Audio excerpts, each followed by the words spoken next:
Hello, everyone. Hello, hello, hello. This is Dr. Garrett Smith. Oh, I forgot my lights again. Oh, again. Here we go. There we go. Jeez, every time start reading the chats and then I get distracted and then we're here. So anyway, hi. This is Dr. Garrett Smith, the nutrition detective around these YouTube parts. And we are here for another episode. Today we're going to go over some things about adverse childhood events and poison begetting poison and other things like that. And we're going to go through subscriber chats and all sorts of things. So first, some people were bringing to my attention a video put out by somebody else, a hater, trying to disparage my recent labs video. Well, first, there's an important saying here, which is lions don't concern themselves with the opinions of sheep. I don't watch other YouTubers. I don't care. Let's point out that this person was watching me. I'm not watching them. I don't need other YouTubers' approval. I will not be spending my time disputing the stuff they put out when they're not putting out their own labs and showing how brilliant they are in fixing their own health. Most of them have health problems that are only worsening. So why am I bothering with them again? I'm not. So that's enough on that. If you want to, go look at these YouTubers, these health gurus, look at their videos or their pictures from 4 or 5 years ago. Compare them to today. You can do that with me. Go on my channel. Look at my earliest videos. I look a lot better today and I'm doing a lot better today. And I'm older. My testosterone's higher. People are going to rail on one lab value in my labs.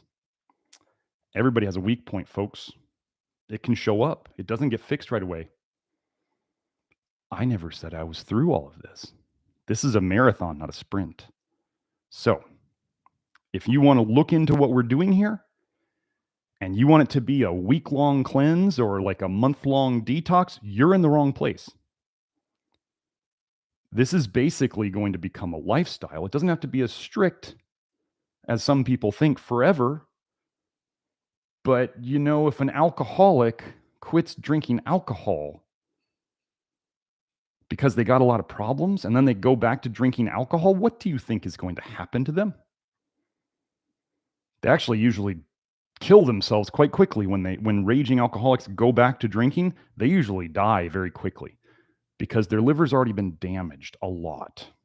And most of the time they didn't actually fix the underlying problems. So if somebody is vitamin A toxic or they've done other things to cause their liver injuries and they start fixing them, and then all of a sudden they go, oh, I'm fixed. I'm going to go back to doing all the crap that I did that got me here. It's going to end badly. So just know that.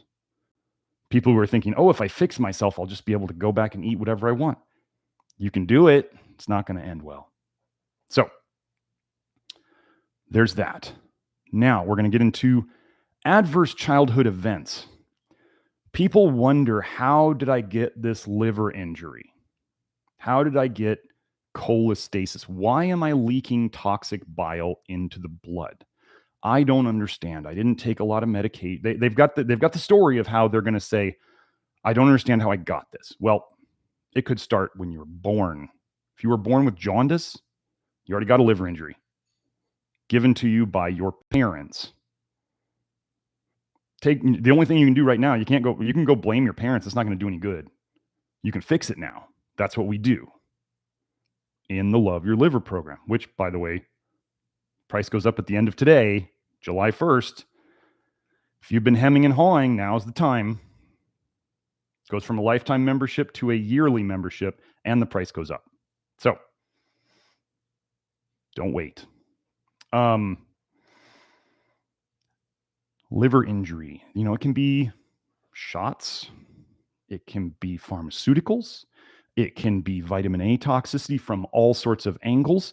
It can be from all the stupid supplements out there that are ruining your liver, that everybody's going, this is how you cleanse your liver. You take this and it's good for you. No.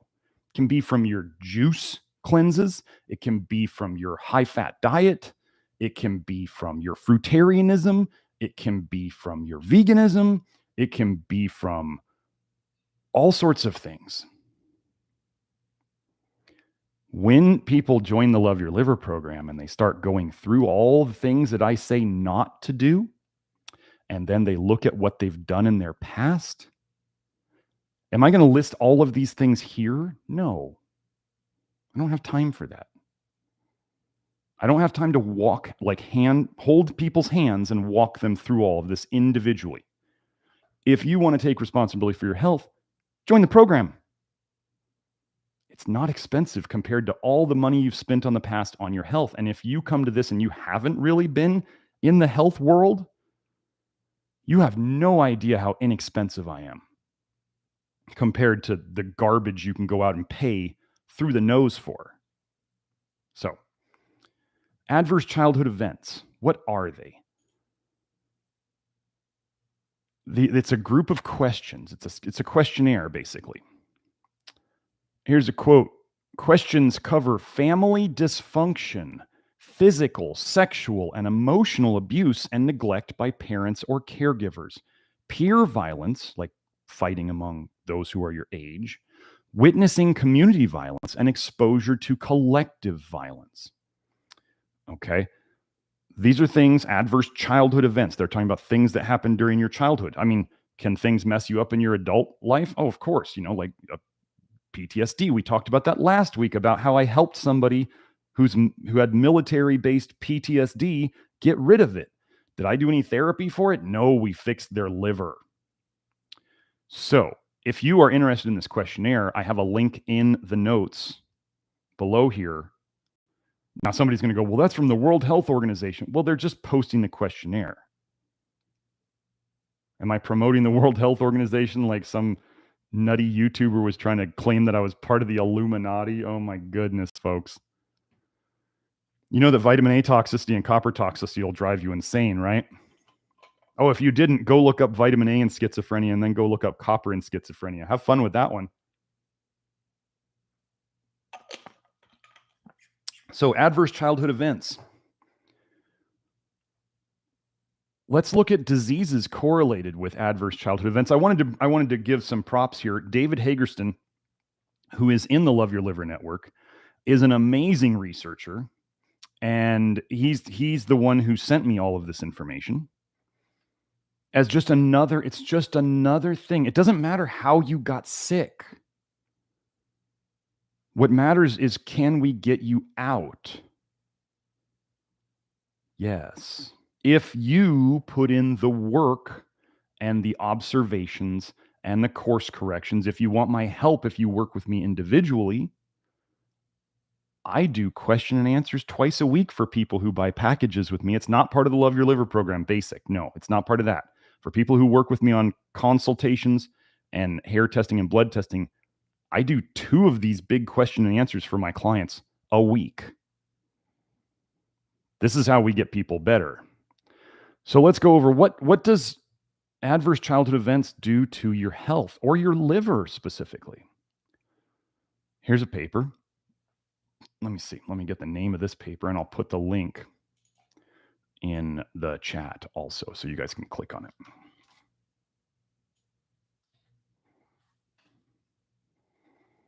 Adverse childhood experiences, you can call them events or experiences, adverse childhood experiences and self-reported liver disease. New insights into the causal pathway. Here's the quote I took out of that one. Each of 10 ACEs, they call adverse childhood events or adverse childhood experiences ACE. So each of 10 ACEs increased the risk of liver disease 1.2 to 1.6 times. The number of ACEs had a graded relationship to liver disease. Basically, they're saying the more ACEs you have, the more likely you are to have liver disease. Compared with persons with no ACEs, the adjusted odds ratio of ever having liver disease among persons with 6 or more ACEs was 2.6. I believe they typically say there's 10 ACEs, if I recall correctly. I could be wrong on that, but They give you scores, I believe, in each of, it's either 8 or 10 areas. So, boy, a bunch more liver disease in people who have had adverse childhood experiences or traumatic events in childhood. Well, when you get into the Love Your Liver program and you start learning about agitators and things that cause you to dump an excess of toxic bile, now the thing you must remember is toxic bile is destructive to everything it touches. It destroys liver cells. I have that research. It destroys the bile ducts inside the liver. I have that research. Liver injury can cause bile ducts to disappear. Go ahead and look up vanishing bile duct syndrome. Medications can do this. The big bile ducts, the ones that go to your gallbladder and your pancreas, those can leak because toxic bile damages them. And then toxic bile is the cause of leaky gut. Get it out of your head that leaky gut is anything other than toxic bile. Think of toxic bile as hot lava damaging everything it touches. Now, can you repair that damage quick enough? That's what determines whether you get better or whether you get sicker. Because you're going to make the toxic bile anyway. As we do the things in the Love Your Liver program and we get people's bile less toxic, the lava does less damage and you're able to heal stuff faster. And then people get better from all sorts of conditions. Okay? One of the things that will cause bile dumping is stress. Do you think childhood traumas are sort of stressful? I'd say so. So you dump a whole bunch of toxic bile and it causes the damage. And then you get more liver disease and more other diseases. Oh, let's go into the other diseases. Now, you have to think here, how could adverse childhood experiences or adverse childhood events affect the entire body? What could be going into the blood that could affect the entire body? It must be something damaging that gets into the blood and then spreads everywhere. And then based on your weak links, determined by genetics, determined by your nutrient status, determined by your previous toxicities, the toxicities that are in the bile, getting enough protein to repair damage, all this stuff. So let's go over this. This is another paper. This is, and there's a key line at the end of this.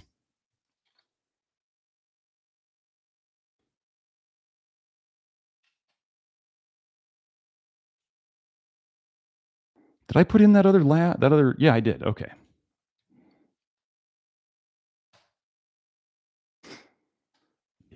Okay, so here we go. The paper is called Adverse Childhood Experiences and Subsequent Chronic Diseases Among Middle-Aged or older adults in China and Associations with Demographic and Socioeconomic Characteristics. For those who think all of this is just like cultural programming and whatever the crap they're talking about these days, it's not. Here we go. Compared with those without ACE exposure, participants who experienced 4 or more ACEs had increased risks of dyslipidemia, chronic lung disease, asthma, liver disease, digestive disease, kidney disease, arthritis, psychiatric disease, memory-related disease, and multimorbidity. That's a lot of stuff, isn't it? That's a lot of stuff. How could one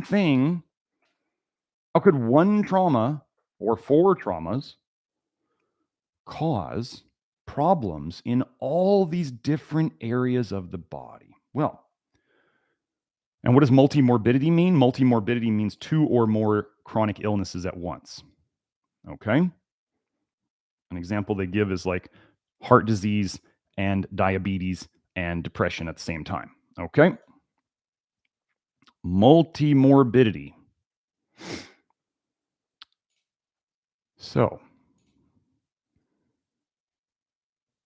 let's continue. A dose-response association was also observed between the number of ACEs and the risk of most of the chronic diseases. So, more ACEs, more chronic diseases. Wow, what would cause more of the same.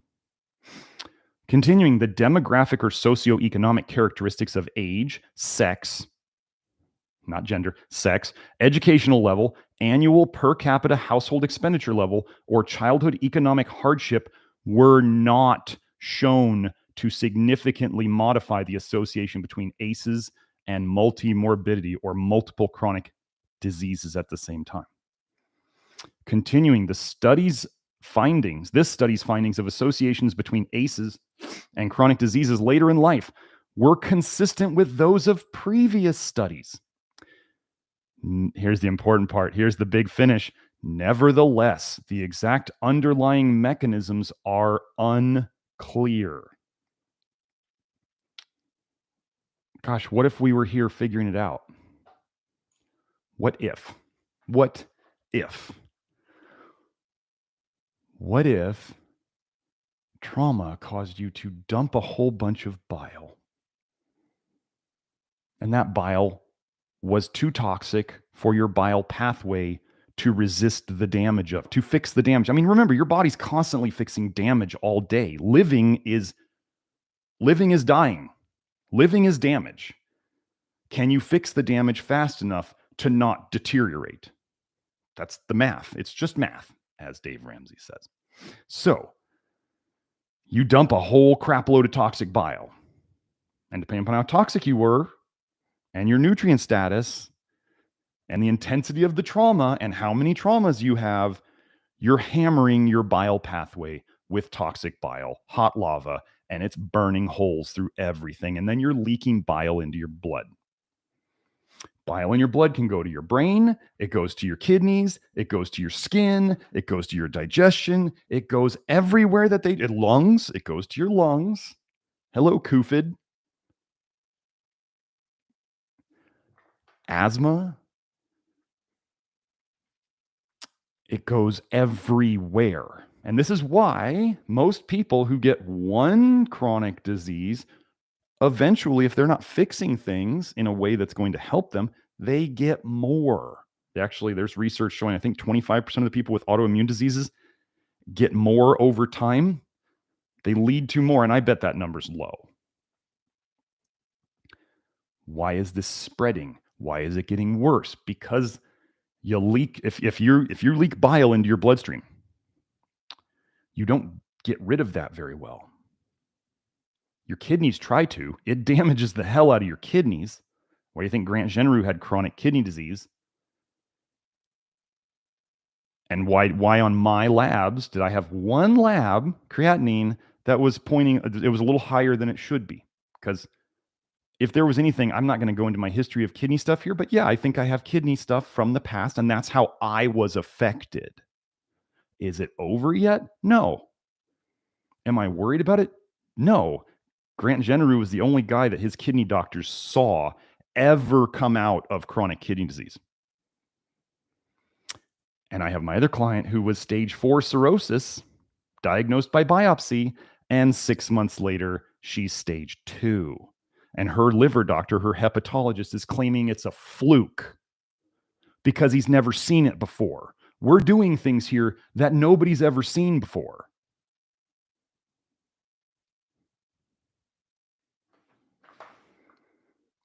Did either of those people, did Grant go through therapy to fix his adverse childhood experiences? No, he fixed his liver. Did my cirrhosis client go through a bunch of therapy? No, she fixed her liver. You ever wonder why alcoholics get so angry and irritable and their face turns red? It's their liver. Okay? It's the bile going into their bloodstream. You wonder why the liver king is red? Alcoholics get red faces, and then you look at the liver king and he's bright red? First of all, in these interesting end times, to have a celebrity type person who is bright red is very, I noticed that. Oh, and it seems like his nose is slightly enlarging like alcoholics do over time. Retinol is an alcohol. Weird coincidences. So those links are in the show notes below and they're in the chat. I put both of those links in there. So you're welcome to go do the ACEs questionnaire. Here's my suggestion to you. If you're an anxious type and doing that survey is only going to make you feel worse because now you're going to obsess on it, don't do it. If you're the type who's like just kind of chill and you're like, oh, wow, that's interesting. This must be why this is this way. And you can be curious about things without making yourself worse. Go ahead. None of this would change how I help people. Could people go and do some sort of therapy? Is the first step in all of it, as they say, like the first step in battling addiction is admitting you have an addiction? Okay, well, the first step in this could be, okay, well, maybe instead of the people out there who keep trying to deny that they could have this problem because I don't have any of these things, and then they hear this and then they go, oh, I did have that. If that helps you realize that it's time to fix it, it doesn't matter if you didn't eat a lot of. So here's the thing about toxicity. So you get cholestasis, right? You get this leaky bile pathway. What this implicitly means, bile going into your blood is not going to be detoxed well. This shows up in kidney problems and it shows up in skin problems. It shows up in all sorts of problems. You're not getting rid of it well. So think of it as you have a drain that is partially clogged. And so it doesn't drain as fast as it should. So if you were running water into the sink and your drain is partially clogged, your sink is going to fill up and overflow quicker than it would have otherwise. It takes less poison when you can't get rid of it. So people may be like, I never took an excess of vitamin A. It doesn't matter if you can't get rid of it. See what I mean? It doesn't matter if you can't get rid of it fast enough. All you have to do to accumulate toxicity is bring in a little bit more each day than you get rid of. That's it. Oh, so how do we get out of toxicity? You get rid of a little more each day than you take in. How do you get rid of toxicity faster? You stop putting in a lot more, which is what we do in the program, and you try to speed up how fast you get rid of it without making yourself worse. It's a poison on the way in and it's a poison on the way out. Now, let me go over one more thing about the ACEs stuff. People will start to go, well, with the ACEs stuff, you also see that these people tend to have more alcoholism. They tend to have more drug use. They tend to smoke more cigarettes. They tend to do these things. Okay. They're doing it, some people will say, well, they're doing it to cope. Okay, maybe one of the sayings that we have here is poison begets poison. The more toxic you are, or the more toxic stuff you're putting in, the more poisons you want. You ever notice that? I mean, just the example I use is somebody starts drinking alcohol at night. And what happens to all their health habits? Are they exercising? Probably not. Do they want to eat crap food? Yeah. Do they want to start smoking cigarettes or smoking weed or doing other drugs? Because one poison leads to more poisons. So, but let's simplify that. The more damaged your liver, the strange thing is the more poisons you want. It's never like somebody does drugs and they want less drugs. That's not how it works, right? Nobody drinks a beer and then they go, oh, I don't, if they're a regular alcohol drinker, they don't go, oh, that didn't feel good, I should stop drinking. No, they drink more. Poison begets poison. People eat sugar and then they want more. Ray Peters started eating carrot salad and then they want liver and then they take vitamin A supplements. Wapfers, liver, dairy, eggs, cod liver oil. I mean, it's just, it builds upon itself. So does it matter where the initial liver injury comes from. Could it be trauma? Sure. Could it be shots? Sure. Could it be pharmaceuticals? Sure. Could it be supplements? Sure. Could it be recreational drugs? Sure. It doesn't really matter.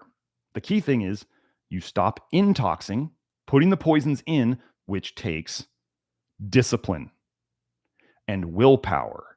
And if you think anyone's just going to give that to you on a silver platter, that doesn't happen. You decide to get rid of the garbage. Your actions determine what happens later. It's not going to, if people think that just they do the program and then all of a sudden they're going to magically not want these things, like the program's going to make them not want all the poisons that they've been consuming. That's not how anything works. That's not life. Now, I will tell you, here's the cool thing. You start getting the snowball rolling of getting the poisons out. And then later, it actually, as you get cleaner, if you will, you start to feel the poisons that you're still putting in better. And then you do tend to want them less. But first, you got to get rid of the major ones. So then you can you have to start the snowball. It doesn't start itself.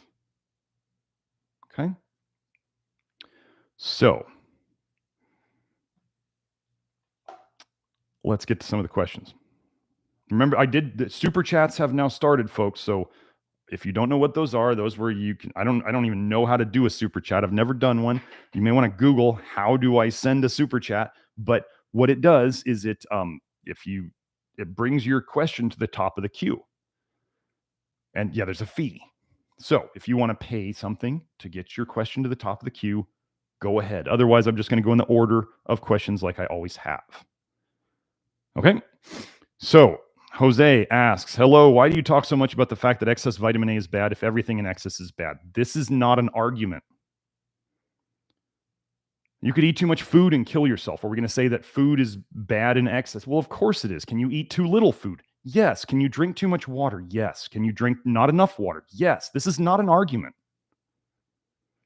This is not a debate. Vitamin A accumulates in your system. See, you drink too much water, you drink a bit too much water, and you just piss it out.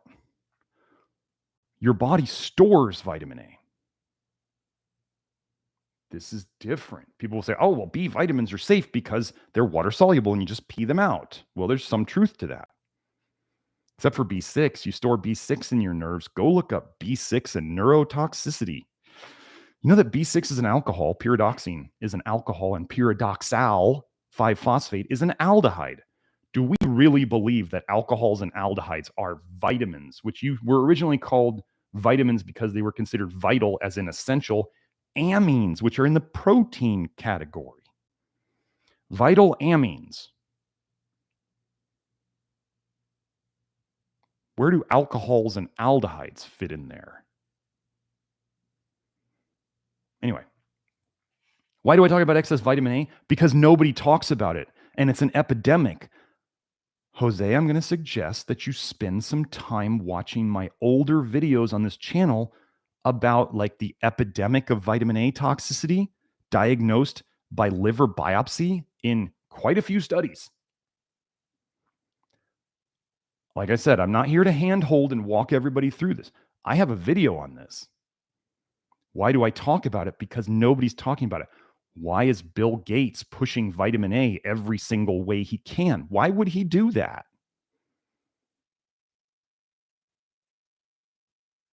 Why do I talk about it this way?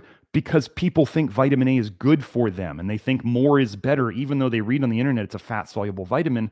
And the main vitamins you can overdo are fat-soluble vitamins. And then you have idiots on Twitter going, more vitamin A, more vitamin A, more vitamin A. That's why. Why do I have 1,200 people in the Love Your Liver program all working together and reducing their vitamin A and slowly improving over time, regardless of their blood vitamin A number? Because it's a poison. Like if somebody's going to say, don't drink water with fluoride in it because fluoride's a neurotoxin. Okay. There's people out there who just talk about fluoride in water all day. Okay. I get a reverse osmosis water filter. I don't have to worry about fluoride anymore. Not that I don't believe Tucson puts fluoride in our water. Lucky that way. But there's people who make their whole thing on one toxin. And we see amazing results as people take vitamin A out of their lives. So why do I talk about it all the time? Because it's probably one of the biggest factors that people don't know about. It helped me. So moving on, I hear you are not in favor of consuming any animal's liver, but studies show that this food is the highest in nutrients, making it a great food. No. Watch my eating liver is a poison video on this channel.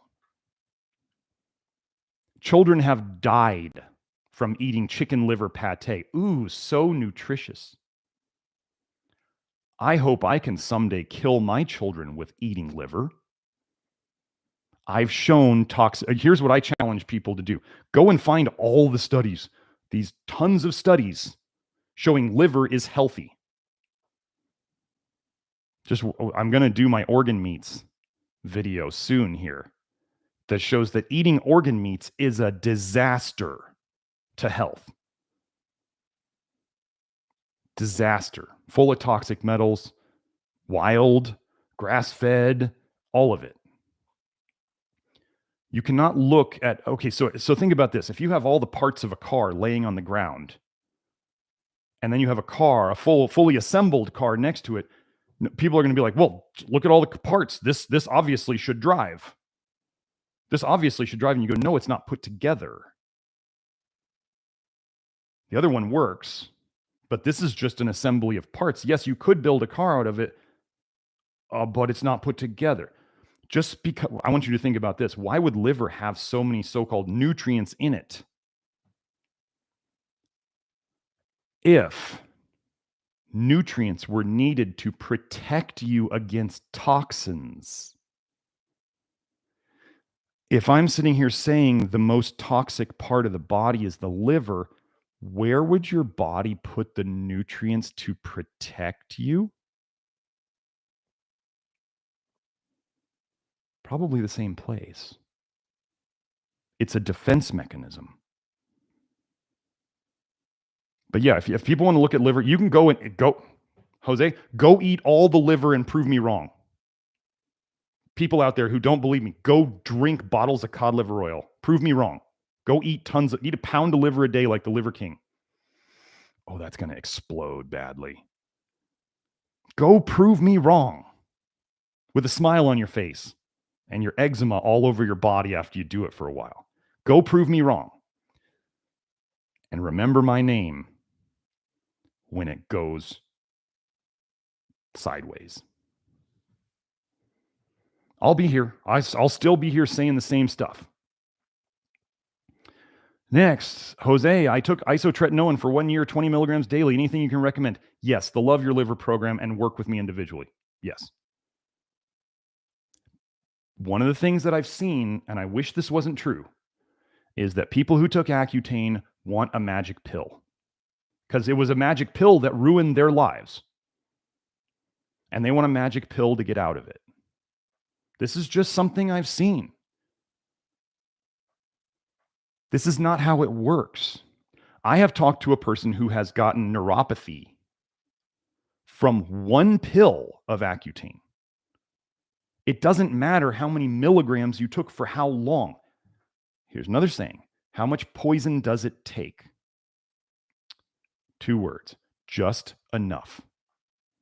How much poison does it take? Just enough. Poison begets poison. You start getting poisoned, you want more poisons. You put more poisons in, you get more poisoned. It's a poison on the way in, and it's a poison on the way out. So when we start trying to get this crap out of your liver, you got to be careful. It's not a sprint, it's a marathon, because if you try to sprint, you're going to damage yourself. Because the poison on the way in is also a poison on the way out. That toxic lava bile that you need to get rid of, the root of the The problem and the root of the solution are the same thing. It's the toxic bile. You need to get that out of you. But if you push it out too fast, it causes damage to the bile pathway and it leaks into the blood. So you need to get it out, but you also need to not get it out too fast, or else you cause more damage along the way. This is the part that many people are not ever going to understand because they want things to be black and white. Life is not black and white. When people understand cholestasis and not pushing too hard, and that it's a marathon, not a sprint, then we're able to get somewhere, and they understand that they have to watch their own reactions to things because everybody's reaction to stuff is not the same. And then they start taking real responsibility for their health. I've given them the tools and the information that they need, and they put it into action, and then they watch their problems slowly fade away. Arnab asked, from what part of our gut bile leaks into the blood, or is it liver itself or intestine? And if we block activity of bile, will we face worsened nutrient absorption? First of all, nothing of what we're doing blocks bile. Actually, everything we're doing, this is why people in the program I talk about, do this a piece at a time, introduce things or take them out one at a time so you know what it's doing. Basically, the root of all these diseases is that bile is going the wrong direction, especially into the blood. We need the bile to stay in the bile pathway. We use things like nutrition detective lactoferrin to help seal up the bile pathway. It's been shown to increase the production of bile duct cells, which is one of the ways we leak. You have bile ducts inside your liver, you have bile ducts outside your liver. So, intrahepatic cholestasis, intra means within, hepatic means liver, cholestasis is leaky bile, bile going where it's not supposed to. Intrahepatic cholestasis is bile leaking straight out of liver cells, which is then picked up by the bloodstream. It's also bile leaking out of little teeny bile ducts, similar to like capillaries in the blood, but little teeny bile ducts inside the liver. So if you leak bile from inside the liver, that's called intrahepatic cholestasis. If you leak bile or bile goes the wrong direction outside of the liver, this could be in the big bile ducts, the common bile duct and all the ones that are attached to it, or the intestines, the small intestine, the large intestine. That's called extrahepatic cholestasis. Extra being outside of hepatic, outside of the liver. Cholestasis, leaking bile into the blood or other places it's not supposed to be. Now, many of the things that people do out there, like eating vitamin A, reduce bile production and reduce bile excretion. We're doing the opposite of these things. So one of the things that we've seen is like when people some people, they just start reducing their vitamin A, and all of a sudden they start dumping a bunch more bile, more than they were expecting, more than they want to. And it leaks back into their blood because they already had a leaky bile system, and now they're dumping more bile. And they don't feel very good. Sometimes people feel great. They take vitamin A out, they get the honeymoon phase, and then their liver starts dumping a bunch more bile. Everything we're doing here, in my approach, is actually going to eventually make more bile and excrete more bile. And we're also trying to fix the bile pathway so that the bile goes where it's supposed to go. So for people who believe that bile is a magically wonderful gift that we need more of, and we need to thin it, and we need to do all this stuff, whatever. If you get healthier and you're doing the right things, all of those things are going to happen. If the bile stays, if you're making more bile and excreting more bile, and it's staying where it's supposed to stay, anything positive that you believe the bile is supposed to do is going to do that. The last thing we're doing is stopping bile production and excretion. That's not what we do. We tend to, over time, increase bile production and increase bile excretion and repair the bile duct, the bile pathway. There's nothing that in anything that we're doing that would stop bile from doing the jobs that people think it does, whether that's fat absorption or other stuff. And if you're worried about fat absorption and like fat soluble nutrient absorption, you mean tocopherol, the alcohol? Wait, vitamin E is an alcohol? Wait, vitamin A is an alcohol and an aldehyde? What are we trying to absorb here? And that vitamin K is a phyloquinone, which is not in the same category as alcohols and aldehydes. And vitamin K is supposed to be made by your gut biome. You shouldn't have to worry about it from food at all or supplements. But if your gut biome's messed up from your toxic bile, which I've been over before in research here, you mess up your gut biome, you don't make vitamin K. You start seeing things like bleeding, or gums bleeding. If you get a cut or a nosebleed, it might take you longer to stop bleeding. If you're easily bruised, you get way bigger bruises than you should, and you don't even know when you got the bruise. Sensitive teeth can show up as a vitamin K deficiency.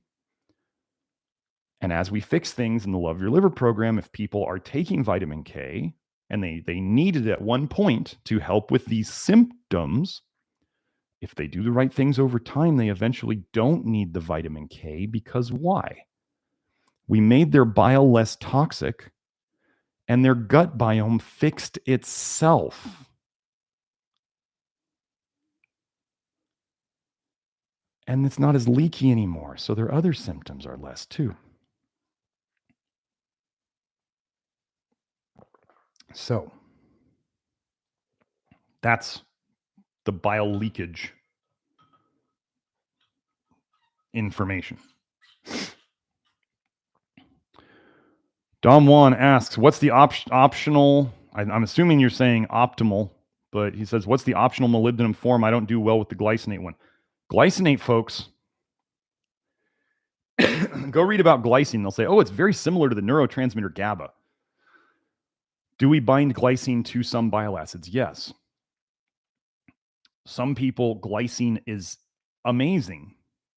And other people, glycine is a disaster.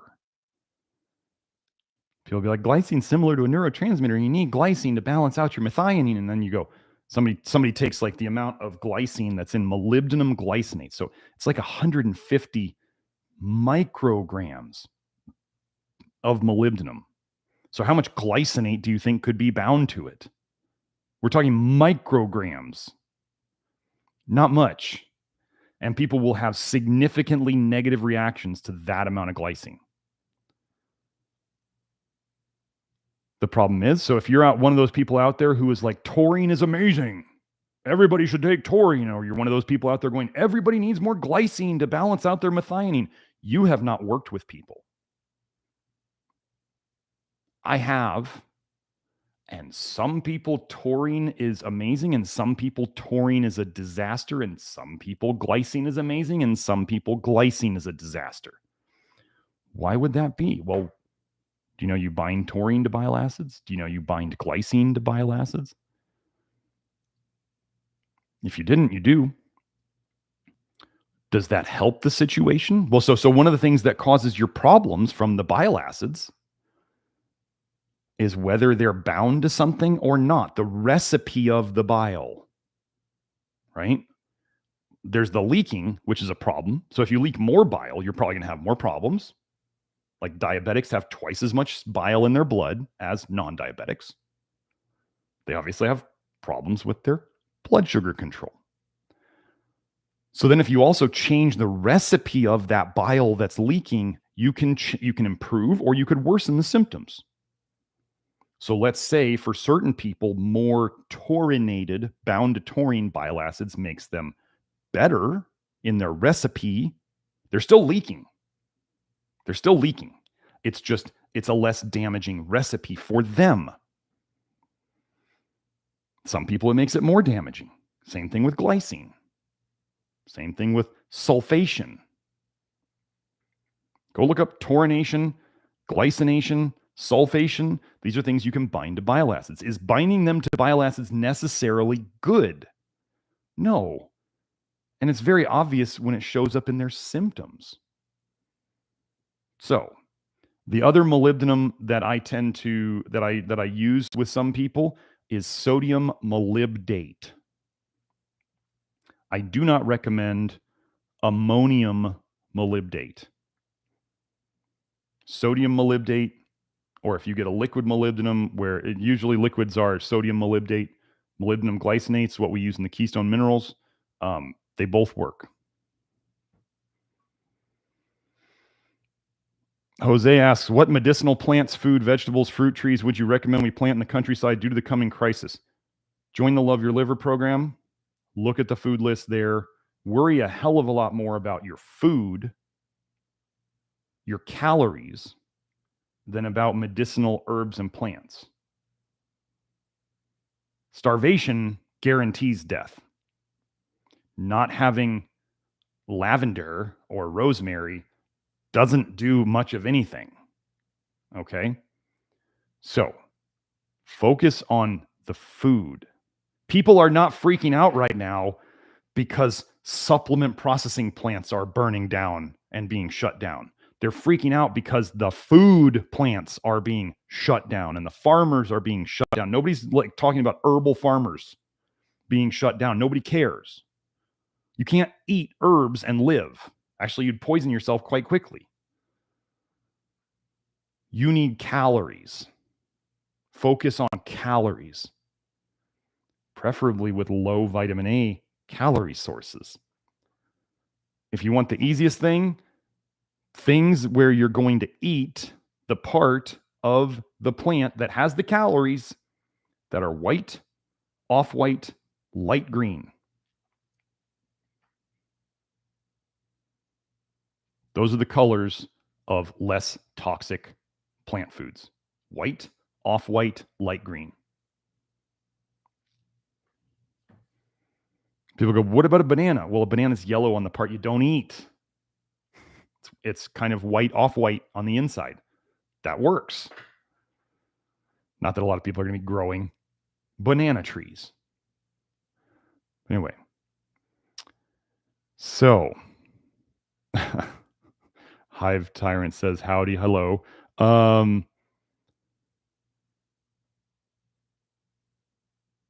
Matt asks, my ALT has been high for the past 6 months. In March, it hit 140. It has been going down each month since, but it is still, quote, high at 69. High limit is 44 per the lab. Do you need to take action? Well, this is contextual, and I don't give direct advice to people here on their specific situation. Liver enzymes, I look at them as a marker of how hard your liver's working. Like, think of it as RPMs on a car. If you're running really high RPMs on a car, you've got it in park and you've got the gas pedal jammed to the floor, you're going to burn out that engine really quick. So people tend to talk about liver enzymes as showing liver damage. I tend to look at it in a more positive way as the liver's working really hard right now. Why? Why is the liver working really hard? And what can this is the problem. People tend to think of, what can I add to the system to help the liver not have to work so hard? That's not, if you have the car revving into the red, what do? You remove things. You take your foot off the gas pedal. Your liver has to process everything you put in. Stop putting extra things in that your liver doesn't need to deal with. For some people, this can be your precious B vitamins, like B6, an alcohol and an aldehyde. Crazy, I know.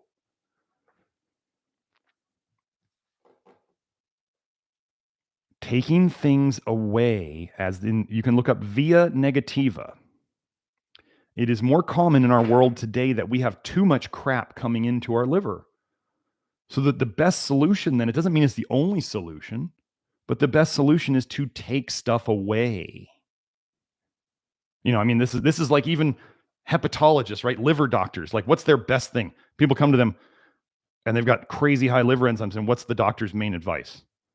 Stop drinking alcohol. And then they're like, I didn't drink alcohol and I got non-alcoholic fatty liver disease.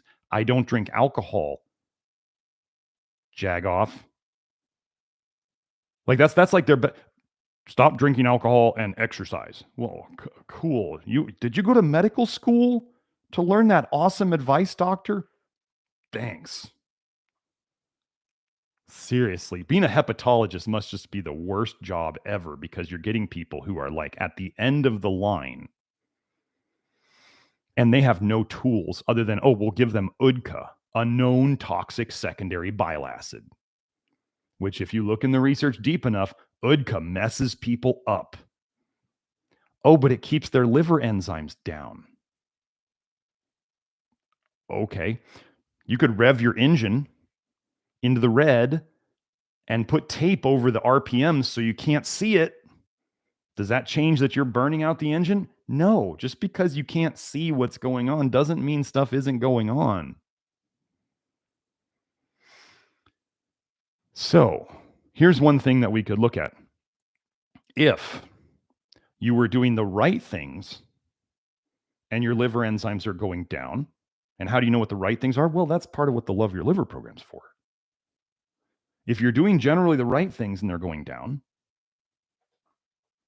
keep doing it. If you're doing the right things, you're feeling better, labs are getting better, that is when you double down. That is when you do more of what you've been doing. If you're doing things like, oh, I don't know, herbs and other things that are forcing your liver enzymes down, non-nutrient things like supplements that are forcing it down, non-essential things. Nobody has a milk thistle deficiency, folks. Nobody has a dandelion root deficiency. If you do things to force it down, you may or may not be making things better. We regularly see liver enzymes. I have people come to me, they're like, I got pain in my liver, like right under my ribs here. I got pain there. And within like a month or two, the pain is gone. Do we need any more evidence that we help their liver? Then we see their liver enzymes go down over time. People who have had liver enzymes high for decades, finally they go down. Quick story about the cirrhosis client of mine. She came to me. She's on UDCA. That's like hepatologist's main tool. And she's like, every time I want to get off the UDCA. I do. I said, I think you need to. She said, every time I come off of it, my liver enzymes go up and my doctor freaks out and tells me to get back on it. And she's like, I don't know how to get off of it without my doctor freaking out. And I feel like I need to get back on it because my liver enzymes are going up. And I said, okay. I think, this is the way I deal with people. You could stay on it if you want. I don't think you're going to make as much progress if you stay on it because it's a secondary bile acid. It's toxic. Here's the research showing how much damage it does over time. And then there were other people on the network commenting about how their father was on UDCA for years and he just progressively got worse and worse and worse and worse. It didn't fix anything. So I told her, I said, look, with what we're doing here, and this was the first person with diagnosed cirrhosis that I had dealt with. People come to me and they're like, have you treated this disease? Have you treated this disease? Have you treated this disease? And I go, sometimes it's a yes. And sometimes it's like, nope, not yet. Well, how do you know it's going to help? Well, here's all the research. Here, I'll show you that there's high serum bile in this condition. And I'll show you how vitamin A toxicity causes this condition. And I'll show you this and I'll show you that. So she was my first, imagine that, having the first condition, first type of a condition come to you. And you take it from a stage 4 to a stage 2 in 6 months. So I told her to get off the UDCA. I said, if it were me, if you were my mom, I would take you off the UDCA. And she said, well, what do I do if my liver enzymes go up? And I said, we just watch and wait, and we watch your symptoms. We let the labs do what they're going to do. If we know we're doing the right things, you'll have this little flare, and then they'll come back down to normal. if people are doing the right things. You go out there and you just decide to get off your medication. I didn't tell you to do that. I didn't tell you to do anything by telling you this story. If I am a doctor, that doesn't mean I'm your doctor unless you're working directly with me. Even people who are in the Love Your Liver program are not my clients. They're not my nutrition clients because they haven't gotten a lick of specific advice, a treatment plan from me. They have not had my voice directly talking to them and suggesting things that they try. So if you watch any of my videos and you decide to do any of it, that's on you. Don't come back and blame me. If I answer a question here, it doesn't mean I'm telling you what to do. That's why I always say there's context in everything, and people aren't my clients if you're just here. Have people gotten amazing help off my YouTube? Sure, absolutely. But was I telling them what to do? No. So this person was a client. Very good client. She listened amazingly well. She's made amazing progress. So we just watched it come down.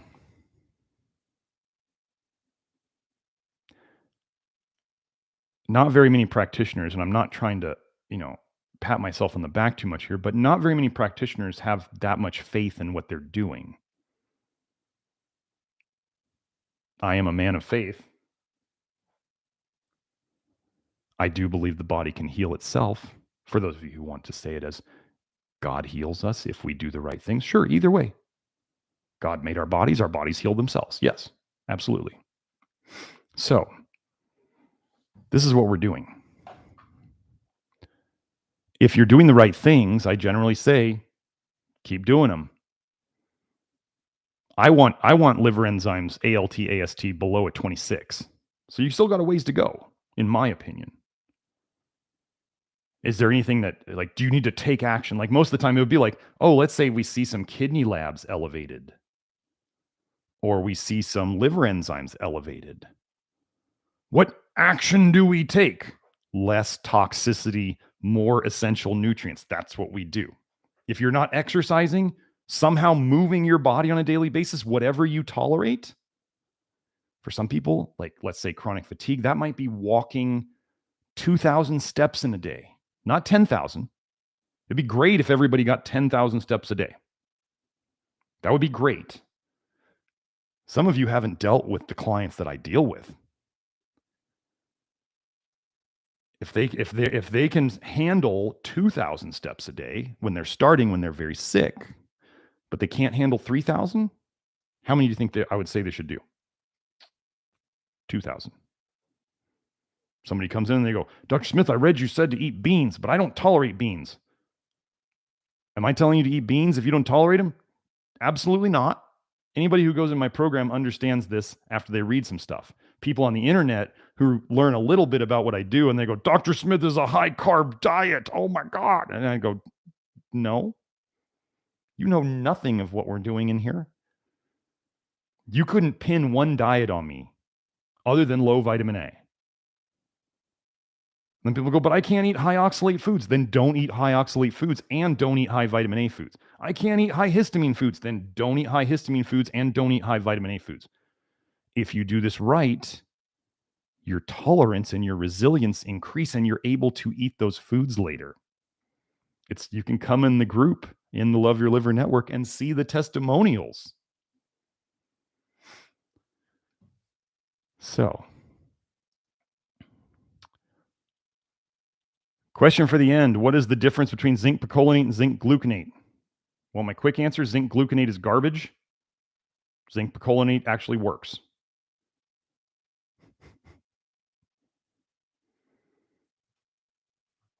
That's it.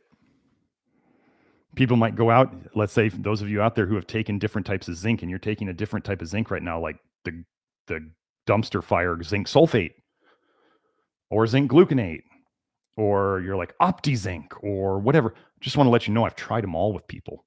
I've looked at all of them on testing, hair testing, blood testing. The only one that consistently works is zinc picolinate. And then some of you out there might go, oh, Dr. Smith said zinc picolinate. I'm going to go try it. I've been taking zinc and I don't feel anything bad from it or good. No good. And then you take zinc picolinate and it's a giant kick in the ass. You start dumping bile, you start dumping copper, you start dumping vitamin A, and you don't feel good. And then you go, well, zinc picolinate made me not feel good, but I do fine on this other zinc. No, it's because your other zinc didn't work. And the zinc picolinate actually finally got some zinc into your system that did something. That's the difference. I don't waste my time with any other zincs. Zinc picolinate is what I put in the keystone minerals because it works. If you don't know what keystone minerals are, go to the store at nutritiondetective.com. It's a great way to get your zinc and your selenium and your molybdenum in one shot. It's not perfect for everybody. There is no supplement that's perfect for everybody. It's pretty darn good for about 80% of the population is what I would guess. Am I going to lie to you like other supplement companies and say it's the perfect thing for every human being on the planet? No, because I'm not a liar. I have ethics. Unlike most supplement peddlers out there, especially those ones who are still peddling organ meats and yet they're talking about vitamin A toxicity, you might know who I'm talking about. Hive says, yes, you look way better now than even your videos from a year ago. Well done. This is a marathon, not a sprint. Like I said, in September, I'll be 4 years. 4 years of doing this low vitamin A thing. My vitamin A still has not gone deficient. So for those of you who think that vitamin A deficiency is a real thing, and that if you don't eat enough vitamin A, you'll suddenly somehow go deficient, there was some very interesting people who I used to work with who thought in 6 months they went vitamin A deficient, even though they didn't test. They did not test once. And yet they go on their blog and they're claiming they got vitamin A deficient in 6 months because they got about 6 months in and they started not feeling great and they added vitamin A back in and they felt better. Hey, let me give you a clue here. If you take an alcoholic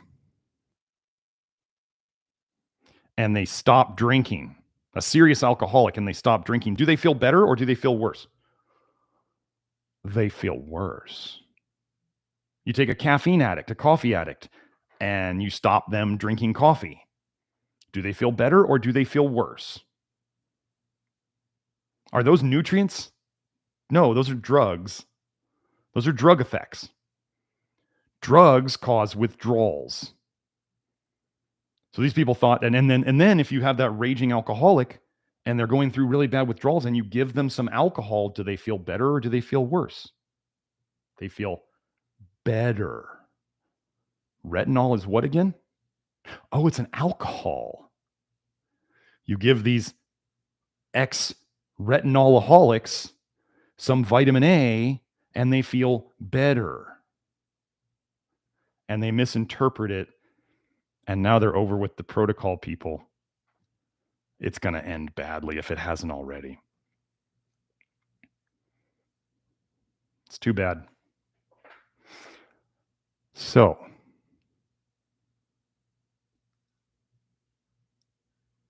I've been on the low vitamin A approach for almost 4 years now. And my vitamin A is my blood vitamin A, which I trust as far as I can throw it. I mean, when you watch enough of my videos, you'll understand why serum retinol is really not very useful at all. But it's the only tool we have. So if anybody's going to ask why you test serum retinol when it's not that good a test, because it's the only test we have. I'm not going to go have people do a liver biopsy. Okay? That's unnecessary. It doesn't move anything forward.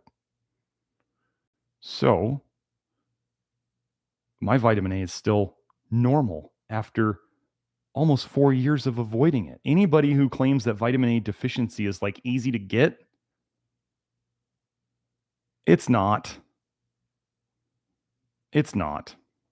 It's not a real thing. You should watch my video on this channel, how vitamin A deficiency doesn't exist. Actually, it's vitamin A deficiency doesn't exist. It's on this channel. So again, I've done all this background work for you. Please don't come on my live streams and expect me to explain things that I've done in videos before, people. I don't have time for that. I'll tell you to go refer to a video, and now I'm going to start putting the links to those videos in the show notes below, so they're easier to find. So, Jose asked, the less vitamin A you have, the better. Yes. Please spend time on my channel, please. Hive says retinols, vitamin A, and carotenoids turn into vitamin A. Aldehydes, retinaldehyde, alcohols, fructose, PUFAs, all detox through the liver. When the liver is unable to process fast enough, you get issues. I don't know if I've talked about this. People talk about PUFAs. PUFAs are so terrible. Are they bad? Yeah, okay. Here's a key thing to understand. Every fat you eat, even you carnivore folks, there's PUFAs in any kind of fat from a natural source. It's going to have some amount of saturated fat. It's going to have some amount of monounsaturated fat, and it's going to have some amount of PUFAs, polyunsaturated fats. There is no pure fat. Just like when people say, do you eat a zero vitamin A diet or do you avoid copper completely? And I go, no, that's impossible. You can't do it. If you are eating natural whole foods, there is no such thing as a zero vitamin A diet. There is no such thing as a zero copper diet. There is no such thing as a zero PUFA diet. But guess what PUFAs oxidize into? Everybody goes, well, PUFAs are bad because they oxidize. But what do they oxidize into? Malondialdehyde. What's that interesting part at the end of that word? Aldehyde? Ethanol, alcohol turns from ethanol into acetaldehyde. Other things we eat, like let's say excessively ripe pears or excessively ripe bananas, they make formaldehyde. Do you know that if you eat beta carotene, the thing that gives a lot of the vitamin A plants their color, yellow, orange, red, that's retinaldehyde. PUFAs oxidize into malondialdehyde. Wow, weird that there's this aldehyde thing that strings through all these things that are toxic for us. Pyridoxaldehyde. What's in cinnamon? What gives cinnamon its scent and its flavor? Cinnamaldehyde. Vanilla. Do you know vanillin is an aldehyde? Go look it up. People are all like, herbs and spices are so good for you. The scent means they're good. And I go, no. Oh, citraldehyde, which has been shown to directly slow down aldehyde dehydrogenase, which is how you break down these things. So the very aldehyde that you need to process through the detox enzyme is the same thing that slows it down, which slows down your vitamin A detox. One of the guys who came to me that I helped, it took me 10 years to help this guy to figure out the whole vitamin A toxicity thing. He had the worst GERD, acid reflux, I've ever seen. Two things that he did in his youth. One, he took retin-A, which is toxic vitamin A, pharmaceutical, concentrated toxic vitamin A. He used it for his skin. And he lived on an orange tree farm. And he used to go out in the fields of the orange trees and just eat oranges all day sometimes. I just told you about citraldehyde, comes from citrus. So he was eating things that was purposely slowing down his vitamin A detox, aldehyde dehydrogenase, and he took retin-A for his skin. His acid reflux is gone now. We fixed it. Acid reflux is a liver problem. It's not a stomach problem. It's a liver problem. It's bile going back up into your stomach, and I've shown that on one of the live streams before.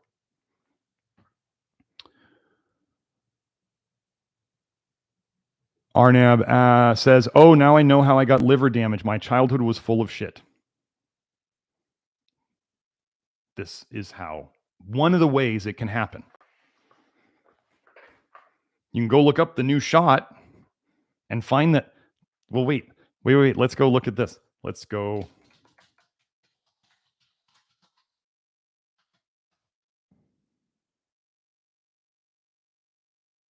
Here, let's just go this. I'm going to put these studies in here. I'm going to say the title a little differently than it's actually written. Drug-induced liver injury after COVID-19 shot. Okay, you can put the right word there. I hope you can figure that out. Next one, liver injury following SARS CoV2 injectionation, a multi-center case series. All those shots in the past you've had, people, whether you wanted them or not, cause some amount of liver injury.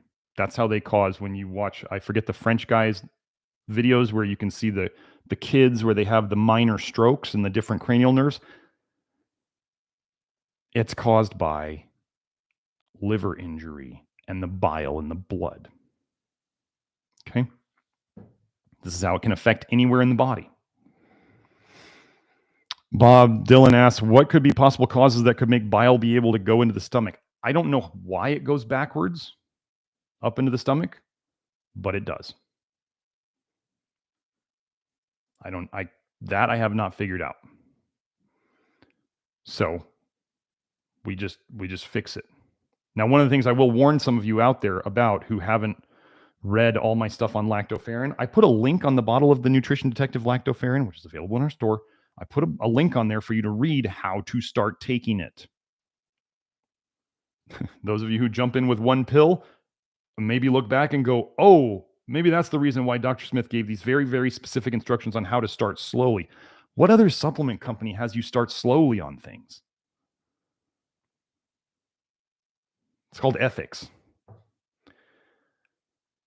Lactoferrin can help you increase your bile production and excretion so much that if you have a tendency towards acid reflux, GERD, which is caused by excess bile in your stomach, it can worsen that a little bit for a while. I have a whole article in the Love Your Liver program about how to manage that.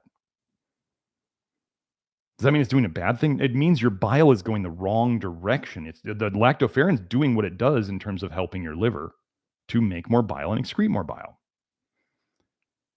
If you push it too hard and the bile is going the wrong way up your intestines into your stomach, you're going to have a bad time. Does that mean the lactoferrin is bad for you? No, but you shouldn't be doing so much. Or maybe it's not right for you yet. These are key things in my approaches that other people don't do. Oh, wait, I just jumped. Oh, thank you, Hive. That's awesome. So Arnab asks, celiac disease and leaky gut, are they related? Yes. Let me see if I can find it.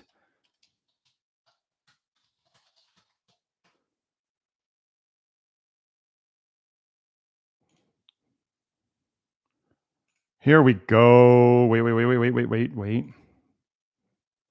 I found a study once, I'm trying to remember where it was, where celiacs, when celiacs ate gluten, they dumped more bile. The control people didn't have this effect from gluten. So I'm going to see if I can find this paper. I had it before. I don't know if I saved it in my Slack. I'm just going to try to find it on the flow here. Oh, here we go. This is probably it. Here, let me put this link in here. So when I tell you that the bile is the root of these diseases, some of these studies make it so blatantly obvious, right? When we go, oh, there's more bile. Okay, the paper is called Increased Biliary Lipid Secretion in Celiac Disease. Let me get the right part. The bile flow rate and the secretion of biliary cholesterol, phospholipids, and bile acids were significantly increased in celiac disease and appeared to be normalized by effective gluten-free diet.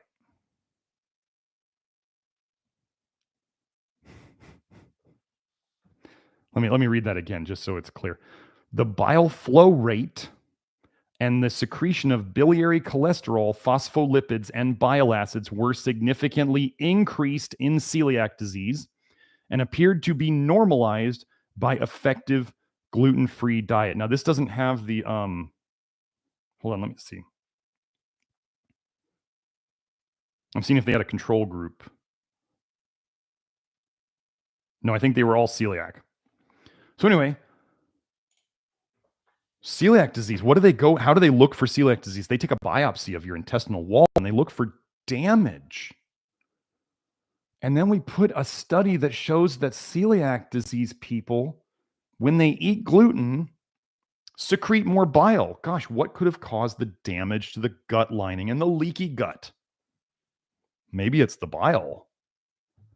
And they put them on a gluten-free diet so they're not, for those people, it's not triggering excessive bile dumping. And their bile flow rate normalizes. So does this mean everybody needs to do a gluten-free diet? No, because it doesn't trigger it in everybody. Does it mean that people who have this trigger need to do it? Yes. Lactoferrin. Does lactoferrin trigger a massive amount of bile dumping in everybody? No. In some people it does, and they can take like grains of it, and that's all they can take.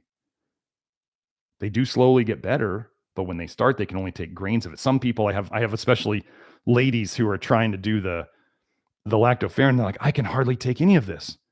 But my husband went up to 2 pills within like a month. Why is this? And I go, because your body, your bile responds differently, just like in the celiac study right here. Okay. Let me see. I want to find the one where it was different bile dumping. But so then you have the people out there who are saying everybody should be gluten-free. And I go, nah. Do I think you should eat organic wheat? If you're going to eat wheat, should it be organic? Yes. If you feel like you have celiac disease or you have any suspicion of having celiac disease or you feel worse after you eat wheat of any kind, don't eat it. I wish I had the one where it was. Oh, let me put control in here. In search.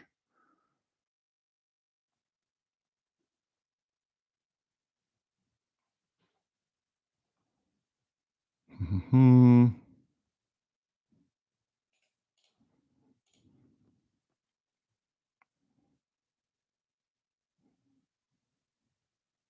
So, well, let's just do this. So they're saying celiac disease is an autoimmune disorder. So it's extra intestinal manifestations of celiac disease. Gosh. How would gluten affect the rest of the body? And all the celiac people are going to be like, it's because gluten gets through the leaky gut. And what am I going to say that causes leaky gut? Toxic bile burning holes through your gut. Celiac disease, people who eat gluten release more bile. Bile leaks through the leaky gut and possibly through the bile ducts and possibly through the liver cells and possibly through the liver bile ducts into the bloodstream. And then you get extra intestinal manifestations of disease. I have a huge article on autoimmunity and toxicity. And vitamin A is released in the bile.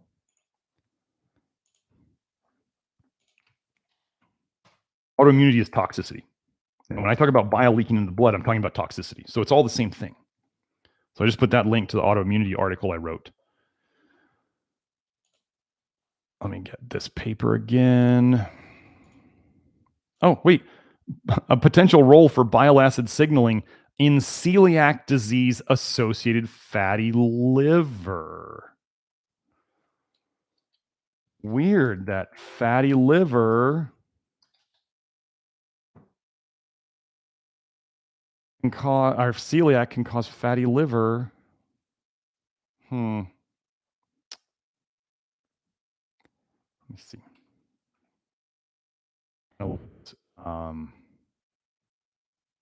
They have one with controls here.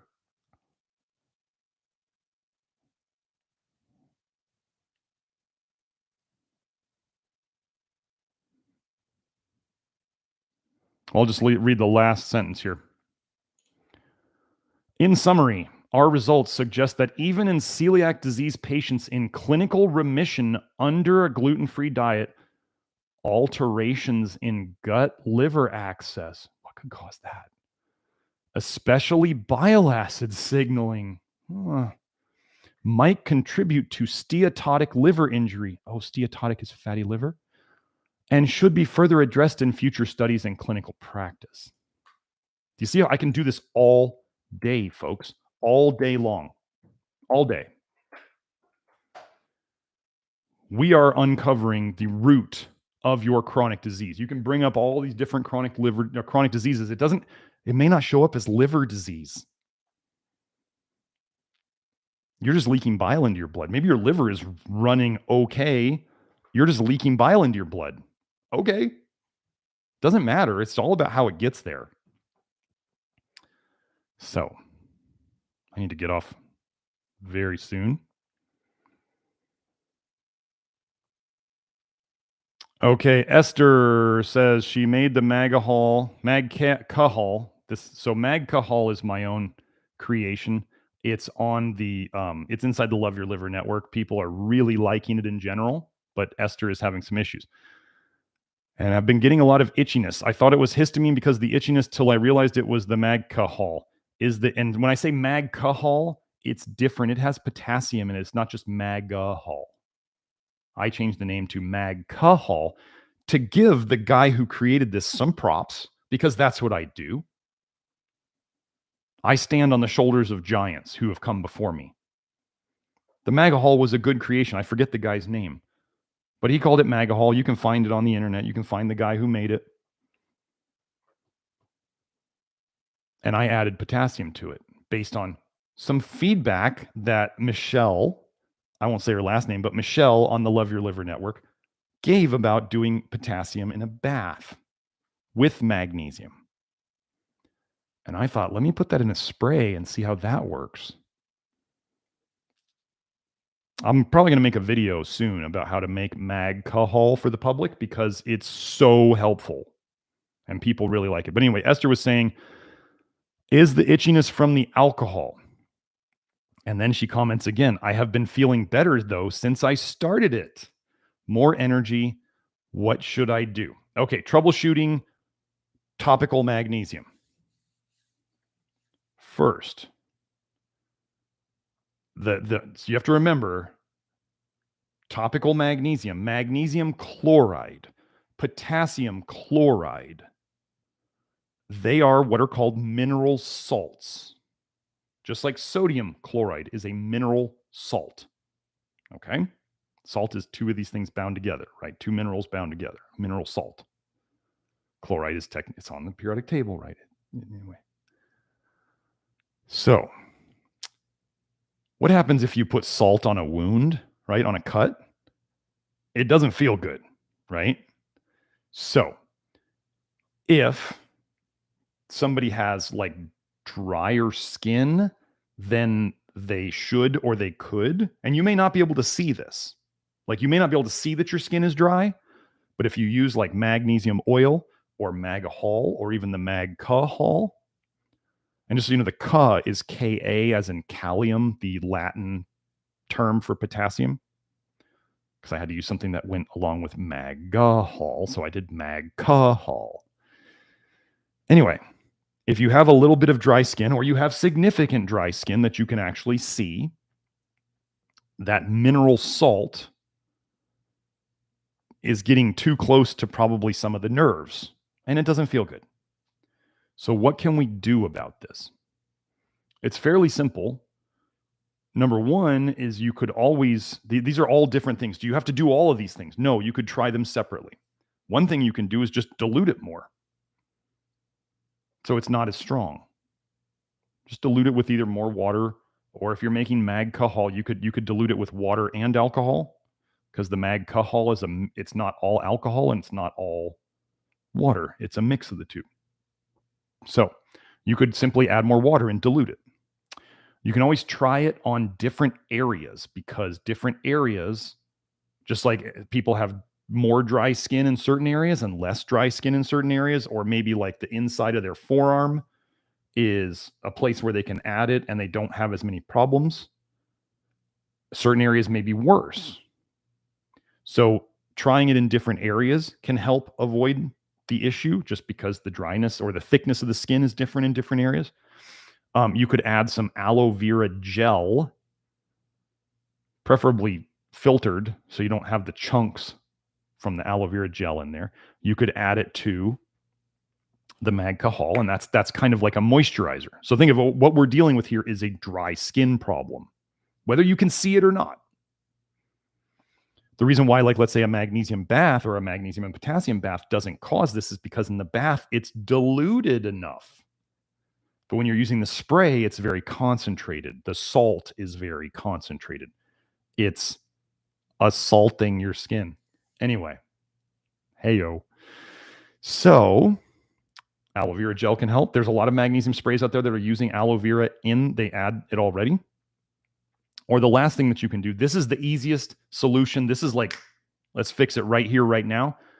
Put on the magnesium spray or the magnesium and potassium spray, and then immediately put on your favorite lotion, or if you're using oils as your skin lotion, immediately put on a lotion or an oil to moisturize your skin in that way, and you probably won't have any of the itching. I do go over this. I do cover this troubleshooting stuff in the articles, the magnesium topical transdermal articles on the network. So if you missed some of that stuff, you may want to go back and review those, Esther, because I know she's in the network. She's been getting a lot of benefit out of the program. So that stuff is there, but this is just simple troubleshooting. I used to have a magnesium troubleshooting video, but I took it down. I may bring it back up. Topical magnesium, in my opinion, folks, is 10 times as effective as pills. I cannot tell you how many people, just like zinc picolinate and the other zincs. Other zincs don't work. Zinc picolinate does. I cannot tell you over the years how many people they come to me on magnesium pills. They're like, I take 5 or 6 magnesium glycinate pills a day. My magnesium should be good. And I go, let's see your hair test. And we get their hair test, and it's not doing the job. And then we get them to do topical magnesium correctly. And lo and behold, their magnesium gets to where I want it.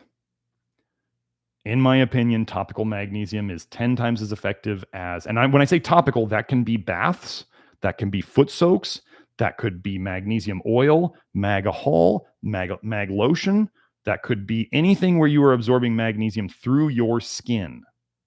It doesn't just mean magnesium oil. I don't know why people do that.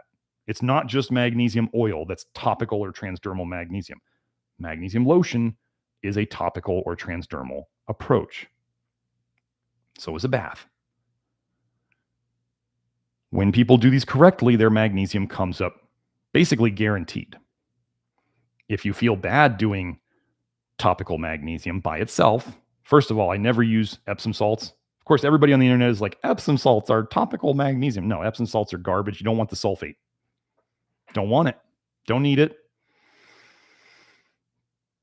I don't use it on anybody. I use magnesium chloride.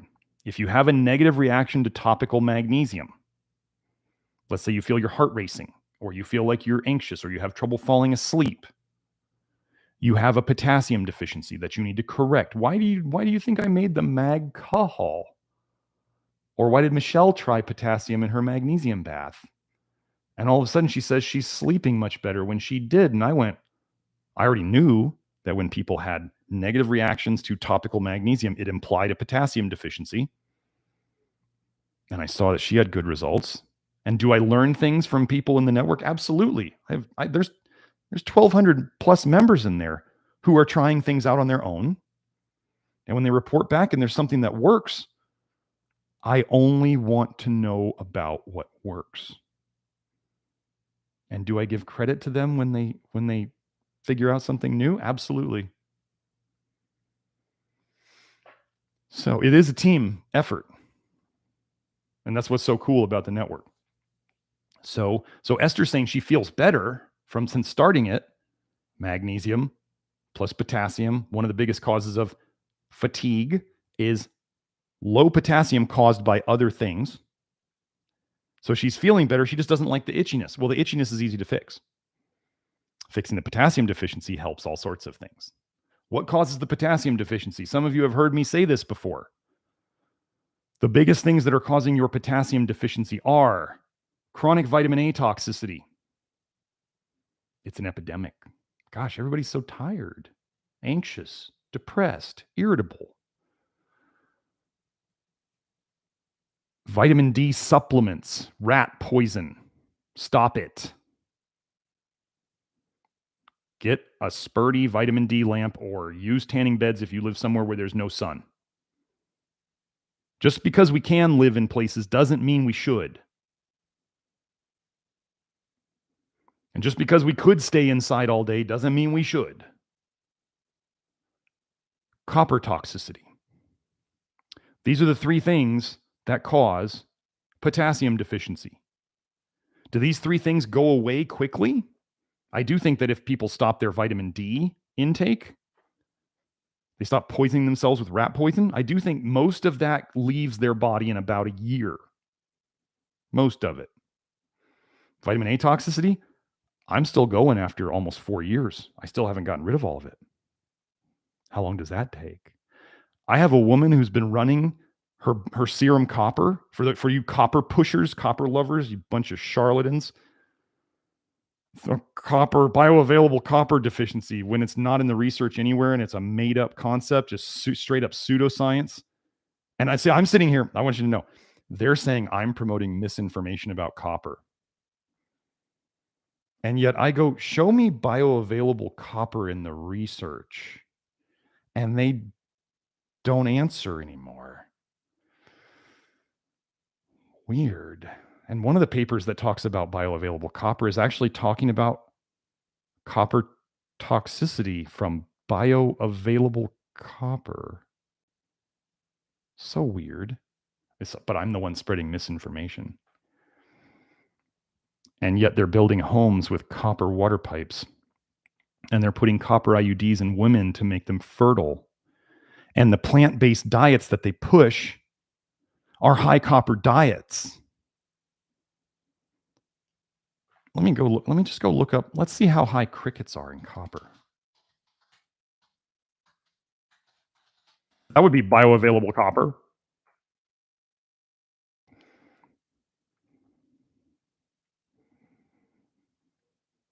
Okay. Exoprotein.com. They're selling cricket flour.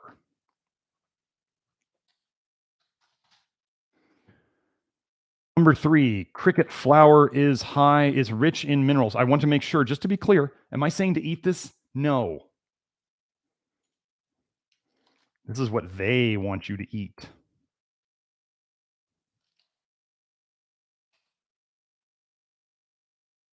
That twice? No.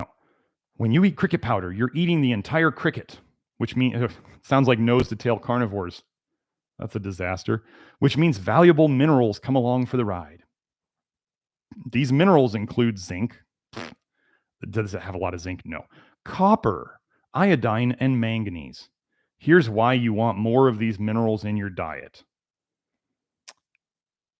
Let me tell you, 2 of those minerals in the research, you can go search copper and cholestasis, and you can go search manganese and cholestasis, or manganese and liver injury, or copper and liver injury, and you'll find that they damage the liver.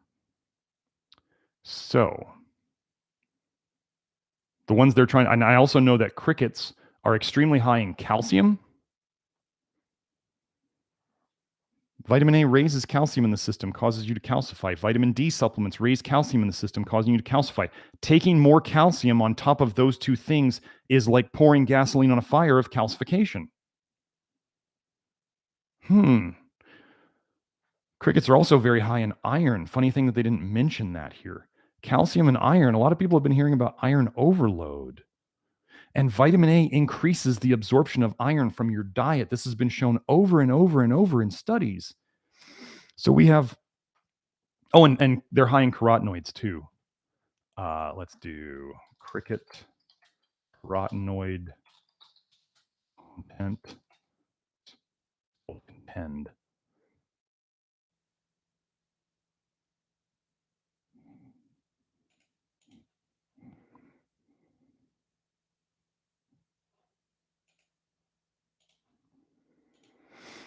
Differences in carotenoid accumulation among 3 feeder cricket species. Implications for carotenoid delivery to captive insectivores. Oh my God. Did you just hear the title of that study? Captive insectivores. Captive insectivores. You heard of smart cities? You heard of little houses that they're building now where you get to live in one little room by yourself? You will own nothing and be happy? You heard about how the new cricket giant factory in Canada has now come online as all the other food processing plants are burning down and being shut down? Captive insectivores. You're in prison eating bugs. Isn't this fun? I mean, it's fun, but it's scary as hell, right? So, differences in carotenoid accumulation among 3 feeder cricket species. Implications for carotenoid delivery. They're going to give, which way can we give them the most vitamin A? To captive insectivores. They always tell us what they're doing. Here we go. Quote, all cricket species fed the wheat bran diet had very low carotenoid concentrations. Species on the fish food-based diet had intermediate carotenoid concentrations, and those on the fruit and vegetable diet had the highest concentrations. Gosh, I wonder what they're going to feed the feeder crickets. So, here's a cool little chart. Put this in here. I got to get going.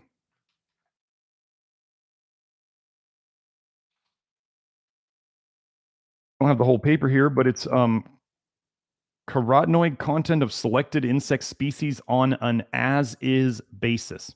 So if you go and you click on this chart, beta carotene, milligrams per kilogram. Crickets, 2.72. Mealworms, 0.076. That's a lot less. Superworms, 1.99. Waxworms, less than 0.20. Crickets are the highest in beta carotene.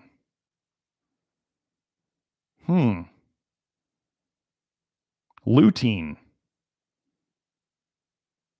Crickets, 0.204. Mealworms, less than 0.2. Superworms, 0.284. And waxworms, 1.12. And then zeaxanthin, there was very little zeaxanthin in any of them. So, crickets got the highest amount of beta carotene on an as-is basis. They didn't feed them. They didn't change their feed. Captive insectivores. They know what they're doing, folks. You're going to get your protein from your crickets, high in calcium, iron, copper, manganese, all the things that I fight against every day. Yeah. And then they're going to make sure you get lots of carotenoids and vitamin A from your plant-based diet. You're going to get high copper from your plant-based diet. You're going to get low protein from your diet, which causes liver injury and cholestasis. It's not going to be a high-fat diet. If they give you sugar, do you think it's going to be high fructose? Which causes cholestasis and liver injury. Are they going to be feeding you, though? See, I feel like there's a deal between the devil. There's like some rules for the devil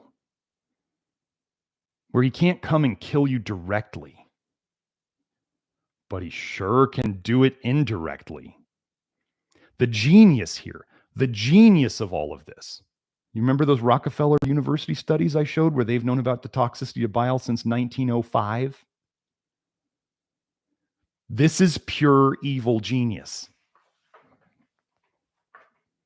Those of you here are the only people who are getting to hear about it put together in this way. And then some of the controlled opposition disinformation people are going to start really hating on this channel. It's coming. It's already started. It's too bad they're going to get sick too. Anyway, I'm going to wrap it up here. This was a pretty fun one. Hope you all enjoyed it. I'm going to do my inner circle on the network. Oh, wait, one last thing.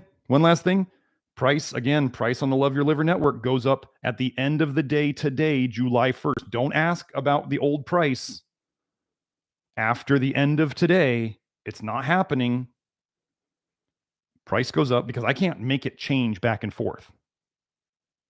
Change the price, it goes up. Goes to a yearly fee instead of the lifetime fee. So if you want the lifetime fee for less money, go get it. This is not some dinky little ebook. This is a real big thing. This is how you get better. You work the program. And then if you want to accelerate your results, you work with me directly. We do the hair and blood testing to fix it. Thanks, Bob. Bob said it was a good show. I think it was a good show. It feels good. So anyway, I'm going to go do the Inner Circle, which is on my network, which is where I do private video Q&A. I'm going to go do another hour and a half, if I have that many questions, of Q&A for people where I can be more controversial than I can be on this public channel. So you have to be inside the network to join that, and it is a separate fee. But that's where we get to get really fun. I get to take off the blinders even more. So anyway, hope you all enjoyed it. I'll see you here next Friday. Have a good weekend. I know I will. Bye now.